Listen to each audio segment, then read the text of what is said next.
Bab 1226.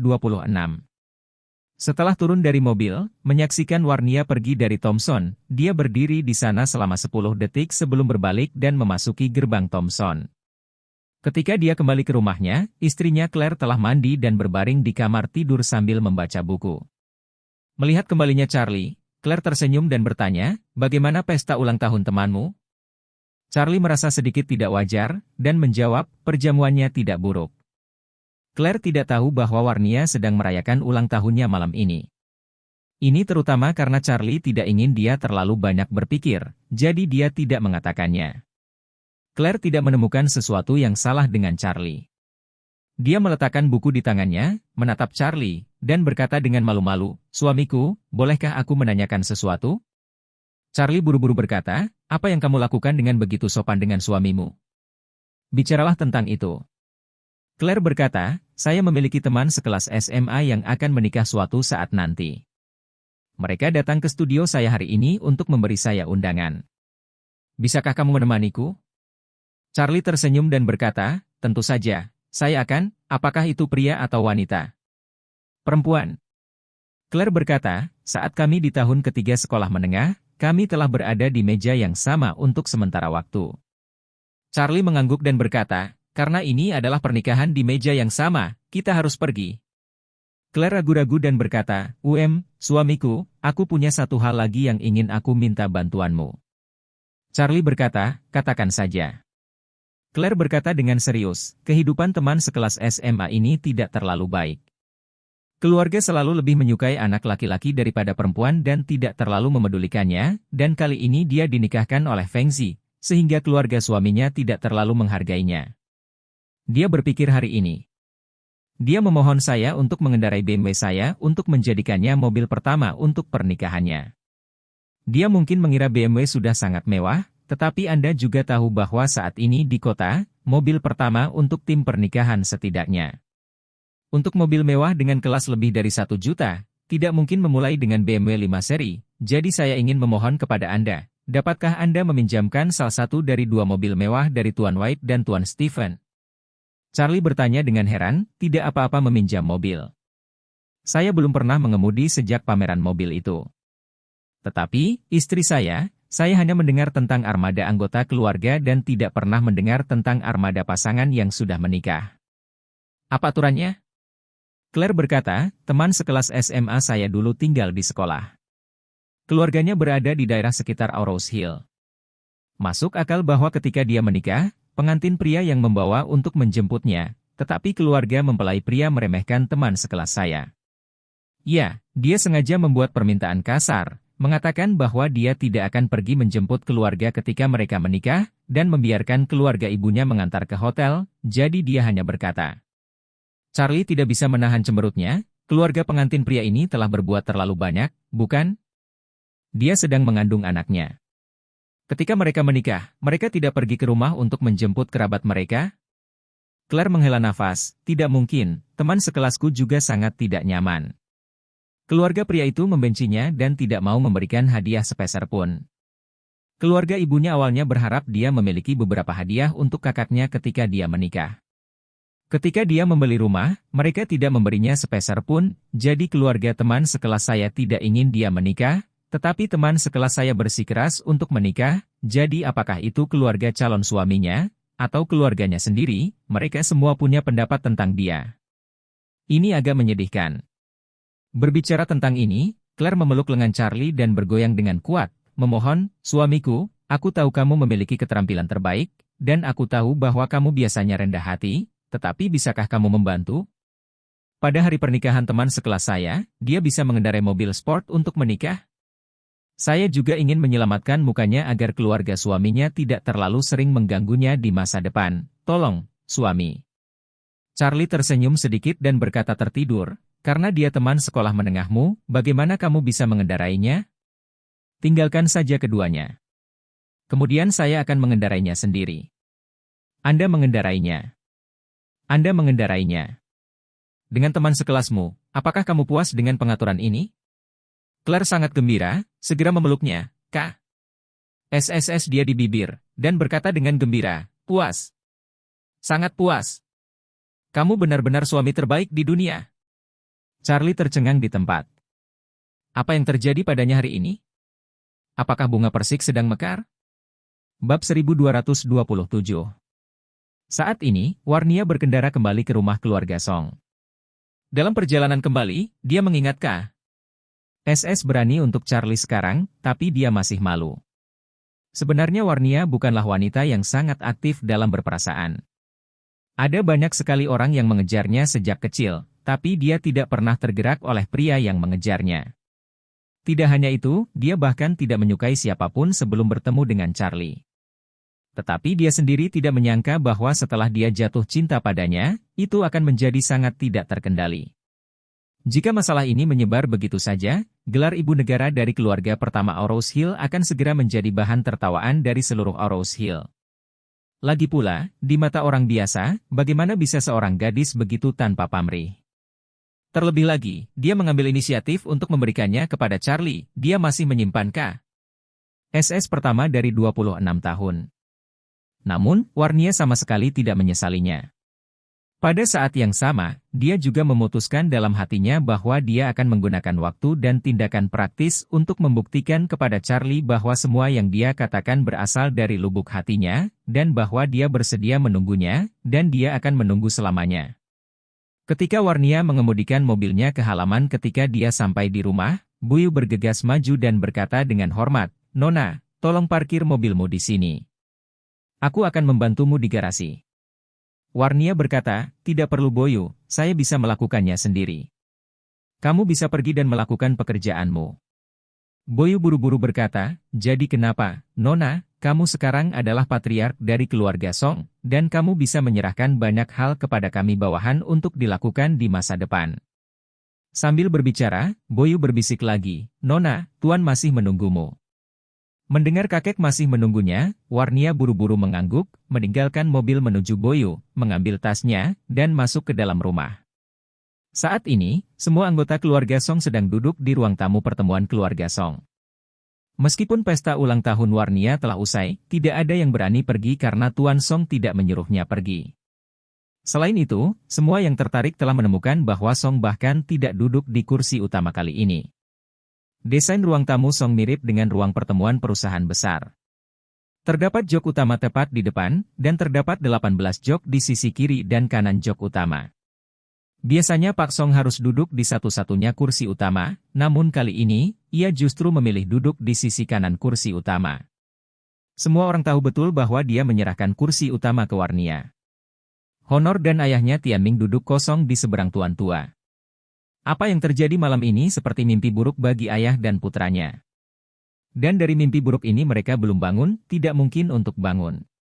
Guru tua Song ingin membantu Warnia bangkit, dan bahkan jika ayah dan putranya ingin berhenti, mereka tidak dapat menghentikan mereka. Bagaimanapun, Old Master Song saat ini memiliki tubuh yang kuat dan semangat yang sangat baik, tidak hanya memiliki penilaian yang kuat, tetapi juga kemampuan kontrol yang kuat.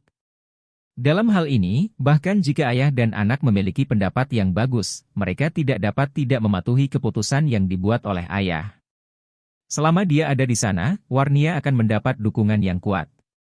Bab 1228.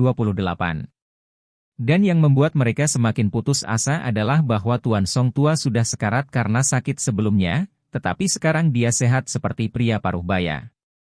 Ini juga berarti bahwa umur sang ayah setidaknya 10-20 tahun. Meskipun Warnia masih pemula, Tuan tua membantunya naik kuda dan berusaha sekuat tenaga untuk mengawalnya. Dalam beberapa tahun, Warnia akan mampu membangun posisi ayah yang nyata dalam keluarga Song. Saat itu, akan sangat sulit untuk ingin terlibat dalam Warnia. Seperti yang kita semua tahu, seperti kaisar di zaman kuno, waktu terbaik untuk memberontak adalah ketika kaisar baru naik tahta dan fondasinya tidak stabil. Sama seperti Raja Yanju dari dinasti Ming, dia memanfaatkan fondasi Kaisar Jianwen yang tidak stabil dan memberontak serta merebut kekuasaan dalam satu gerakan.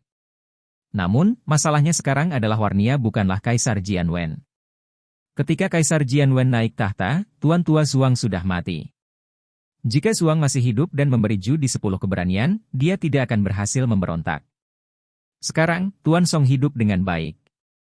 Ini membuat Tianming dan Honor sangat tertekan. Saat ini, mereka tidak punya cara untuk mengubah keputusan Tuan Tua, jadi mereka hanya bisa menahannya untuk sementara dan kemudian mencari peluang secara rahasia. Ketika Warnia masuk, Song berkata sambil tersenyum, generasi baru patriark keluarga Song kita telah kembali. Warnia, ayo, duduk di kursi utama. Warnia mengira hanya kakeknya yang menunggunya, tetapi dia tidak menyangka seluruh keluarga Song akan menunggu, dan dia tidak berharap kakeknya memberikan kursi utama kepadanya, yang membuatnya sedikit tersanjung. Jadi Warnia buru-buru melambaikan tangannya dan berkata, "Kakek, lebih baik kamu duduk di kursi utama, dan aku bisa duduk di sebelahmu." Pastor Song tersenyum dan berkata, "Saya bukan lagi patriark, jadi bagaimana saya bisa duduk di kursi patriark? Bukankah itu akan menjadi makanan vegetarian kursi mayat?" Saat dia berkata, dia berdiri, membawa Warnia ke kursi utama, dan membiarkannya duduk. Kemudian dia tertawa keras, "Tuhan memberkati keluarga Song saya, tidak hanya ada dewa seperti Tuan Wade untuk membantu keluarga Song saya di belakang. Ada juga junior luar biasa seperti Warnia untuk membimbing keluarga menuju kemuliaan yang lebih besar. Saya percaya bahwa dalam beberapa tahun, kekuatan keluarga Song akan sangat meningkat." Selain Tianming dan Honor, anggota keluarga Song lainnya bertepuk tangan dengan hangat. Mereka juga ingin memahami kebenaran. Mereka tahu bahwa Warnia pasti favorit Charlie, kalau tidak Charlie tidak akan pernah membantunya berkali-kali, dan dia hanya memberikan 2 pil permajaan untuk wajahnya. Kalau kamu tahu pil permajaan yang satu ini, kamu bakal jual ke Tailai seharga 2 miliar. Nilai sebenarnya dari 2 pil permajaan setidaknya 4 miliar, bukan? Sekarang Warnia adalah kepala keluarga, Charlie pasti akan membantunya lebih banyak di masa depan. Dengan bantuan dan dukungan Charlie, keluarga Song secara alami akan menjadi lebih baik dan lebih baik. Pastor Song merasa sangat senang saat semua orang bertepuk tangan dengan penuh semangat. Yang paling dia takuti adalah Warnia tidak akan bisa meyakinkan penonton setelah menjadi kepala keluarga. Begitu orang-orang di bawah ini memiliki mentalitas pemberontak dan perlawanan terhadap Warnia, itu akan menjadi masalah besar baginya. Tapi untungnya, dia mendapat restu dari Tuan Wade, ditambah dia ada di sini untuk menenangkan suasana untuknya, posisinya sebagai patriark pasti akan sangat stabil. Memikirkan hal ini, Tuan Tua tidak bisa menahan senyum dan menghela nafas. Menurutku, tidak butuh waktu lama bagi keluarga Song untuk menjadi keluarga nomor 1 di Aurous Hill. Jika Warnia cukup beruntung menjadi istri Tuan Wade, maka keluarga Song saya pasti bisa bangkit bersama angin di hari yang sama, membubung sejauh 90,000 mil. Tianming, yang tidak berbicara sepanjang waktu, berkata dengan cemas saat ini, "Ayah, jangan lupa, hari ini kami memprovokasi Delon dari keluarga Kevin, dan saya tidak tahu bagaimana keluarga Kevin akan menangani kami selanjutnya." Pastor Song berkata dengan dingin, "Dengan Tuan Wade di sini, saya tidak akan panik bahkan jika saya menyinggung tuan tua dari keluarga Kevin, apalagi tuan muda ketiga."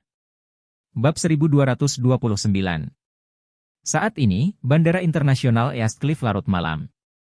Pesawat pribadi Delon mendarat di Bandara Eastcliff. Di tengah perjalanan, ia terkesima karena menelan kalung rubi tersebut. Dia takut kalung itu akan menyebabkan gangguan usus di ususnya. Kalau begitu, bahkan Dewa Kesehatan pun tidak akan bisa menyelamatkannya. Untungnya, dia akhirnya mendarat di Eastcliff dengan selamat. Begitu pesawat mendarat, pesawat meluncur ke hanggar, dan di hanggar, ambulans sudah menunggu. Keluarga Kevin memiliki kekuatan luar biasa di Eastcliff dengan aset minimal 500 miliar, jadi mereka memiliki lebih dari sekedar dokter kesehatan dan tim ahli, mereka bahkan memiliki rumah sakit swasta sendiri. Ambulans yang datang menjemputnya di bandara saat ini dikirim oleh rumah sakit keluarga Kevin. Dan ambulans tiba bersama dengan wakil presiden rumah sakit dan beberapa ahli gastrointestinal. Mendengar tuan muda ketiga menelan batu rubi yang ukurannya tidak lebih kecil dari telur dan seutas kalung, para ahli di rumah sakit keluarga Kevin cukup gugup. Karena menelan benda asing merupakan hal yang sangat berbahaya. Apalagi jika Anda menelan sesuatu yang lebih besar dan lebih rumit, faktor risikonya akan semakin besar. Kalung tidak seperti batu biasa. Jika Anda hanya menelan rubi dan permata itu dipoles dan dibulatkan, maka pada dasarnya masalahnya tidak akan besar, tetapi masih ada tali platinum yang bertatahkan di bawah batu permata. Kalung platinum sangat merepotkan kali ini, mudah tersumbat di usus, dan jika buang air besar tidak bisa keluar secara normal, saya khawatir kalung itu hanya bisa dioperasi. Delon terbaring di ambulans, dan ketika dia mendengar ada kemungkinan dioperasi, wajahnya langsung menjadi sangat jelek. Dia tidak bisa membantu tetapi bertanya kepada ahli, apakah tidak ada cara lain selain operasi? Saya tidak pernah menjalani operasi saat besar nanti. Pakar itu buru-buru berkata, Tuan. Kevin jangan khawatir. Ayo kembali ke rumah sakit untuk melakukan CT dan lihat di mana kalung itu sekarang. Jika belum sampai ke usus, maka kita bisa menunggu. Lihat apakah itu akan diekskresikan dengan sendirinya, tetapi jika sudah ada di dalam usus dan tampaknya tidak dikeluarkan dengan sendirinya, maka kami hanya dapat menggunakan operasi. Delon merasa sangat tertekan dan bertanya, jika operasi benar-benar diperlukan, berapa lama waktu yang dibutuhkan untuk pulih sebelum saya bisa sebaik sebelumnya? Ahli tersebut berpikir sejenak dan berkata, jika Anda ingin mengeluarkan sesuatu dari usus, Anda harus beristirahat di tempat tidur setidaknya setengah bulan setelah operasi. Setelah lukanya sembuh, Anda bisa bangun dari tempat tidur dan bergerak. Ini akan memakan waktu setidaknya 3 bulan untuk pulih. Delon mendengar bahwa dia akan tinggal di tempat tidur selama setengah bulan dan pulih selama 3 bulan, dan dia sangat marah. Dia mengertakkan gigi dan bertanya, lalu berapa lama waktu yang saya butuhkan untuk memiliki? Tercourse. Ahli tersebut berkata dengan nada memalukan. Tercourse adalah olahraga yang berat, dan bagian olahraga utamanya adalah pinggang dan perut. Setelah operasi perut, hal terpenting yang harus dihindari adalah hubungan seksual. Ini akan memakan waktu setidaknya 3 bulan. Rumput. Delon sangat tertekan. Anak ini adalah embrio warna asli. Dia biasanya bepergian di antara bunga-bunga setiap hari di East Cliff, dan sering bergaul dengan berbagai model bintang dan gadis pinggiran di berbagai klub. Dia menghabiskan waktu setiap hari, bahkan pada waktu yang paling berlebihan untuk melakukan hal-hal seperti itu. Tetapi begitu dia mendengar bahwa dia mungkin tidak dapat memiliki S3X dalam 3 bulan ke depan, bagaimana dia bisa menerimanya di dalam hatinya? Ini seperti mengatakan kepada seorang perokok yang kecanduan rokok bahwa dia tidak boleh merokok selama 3 bulan ke depan. Rasanya lebih tidak nyaman daripada membunuhnya. Pada saat ini, ahli di depannya tidak dapat menahan untuk bertanya kepadanya, Tuan muda ketiga, bagaimana Anda menelan kalung sebesar itu di perut Anda? Apakah itu tertelan karena kesalahan? Atau ada apa? Bab 1230. Delon merasa lebih kesal ketika dia mendengar pakar bertanya tentang ini. Dia memikirkan wajah bangga Charlie pada saat itu, dan dia ingin segera membunuhnya dan kemudian cepat. Dan itu Ishak. Sial, dia tidak terlalu memberinya wajah, dia bahkan membuat video untuk mengancamnya, memaksanya untuk menelan kalung rubi. Jika bukan karena ancamannya, tidak mungkin dia membuat keputusan untuk menelan. Bukankah ini Bastard mengandalkan dukungan keluarga Wei? Sungguh berpikir dunia tidak terkalahkan? Sial, itu keterlaluan. Jadi Delon berteriak pada ahli dengan marah, jika Anda tidak harus bertanya DMN Hal, jangan tanya DMN Hal. Jika Anda berbicara omong kosong lagi, berhati-hatilah karena saya membunuh Anda. Pakar hanya bisa menutup mulutnya dengan minat. Meskipun tuan muda ketiga dari keluarga Kevin bukanlah yang terkuat di keluarga Kevin, dia tidak bisa memprovokasi dia sama sekali. Ambulans melaju dengan cepat ke rumah sakit, dan setelah sampai di rumah sakit, langsung didorong ke ruang CT. Instrumen CT canggih dihidupkan, dan perut Delon dipindai ke segala arah. Para ahli bisa dengan jelas melihat kalung rubi yang acacing di perutnya melalui film yang diambil oleh CT. Kuncinya adalah kalung itu telah menancap di lekukan ususnya. Batu rubi dan kalung itu telah membentuk lengkungan. Dilihat dengan cara ini, jika dia ingin mengandalkan sendiri, kecil kemungkinannya untuk buang air besar. Dan rubi itu sangat besar, dan banyak area penyumbatan telah terjadi di usus. Jika dikonsumsi dan sisa makanan lain masuk ke usus, dapat menyebabkan penyumbatan dan menyebabkan penyumbatan usus. Setelah berdiskusi dan berkonsultasi, para ahli mengambil keputusan, kalung rubi harus segera dilepas dengan operasi. Delon mendengar kabar buruk itu segera setelah dia diangkat dari mesin CT, dan jantungnya sangat sakit. Tapi dia bukan orang bodoh. Dia tahu bahwa dia tidak akan pernah bisa mengolok-olok hidupnya saat ini, jadi dia hanya bisa mengertakkan gigi dan berkata, jika ini masalahnya, tolong atur operasi secepat mungkin. Seorang ahli membuka mulutnya dan berkata, Tuan muda ketiga, ibu dan ayahmu sudah dalam perjalanan. Mereka akan segera sampai. Kami akan mengirim Anda ke bangsal terlebih dahulu, dan menunggu sambil menyiapkan instrumen bedah dan menyusun rencana bedah. Anda bisa menunggu orang tua Anda. Temui mereka sebelum memasuki ruang operasi. Delon bertanya, apakah mereka di sini? Iya. Pakar tersebut berkata, mereka telah berangkat dan tiba. Delon hanya bisa menganggukkan kepalanya. Dia kemudian dibawa ke unit perawatan intensif oleh seorang perawat. Di unit perawatan intensif, perawat kecil cantik itu sibuk di depannya, mengganti gaunnya sebentar, dan menyekanya lagi. Melihat perawat ini begitu cantik, Delon langsung terharu dengan pikiran jahat. Diperkirakan akan memakan waktu setengah jam bagi orang tua untuk datang, dan saya tidak akan dapat melakukan urusan kepegawaian dalam 3 bulan ke depan, jadi lebih baik mengambil kesempatan ini untuk memiliki postingan dengan perawat cantik kecil ini. Sementara perawat kecil itu mengganti pakaiannya, dia meraih tangan perawat kecil itu dan berkata dengan senyum cabul, gadis cantik, siapa namamu? Apakah Anda ingin menemani saya sekali sebelum saya memasuki ruang operasi? Jangan khawatir, aku pasti tidak akan memperlakukanmu dengan buruk.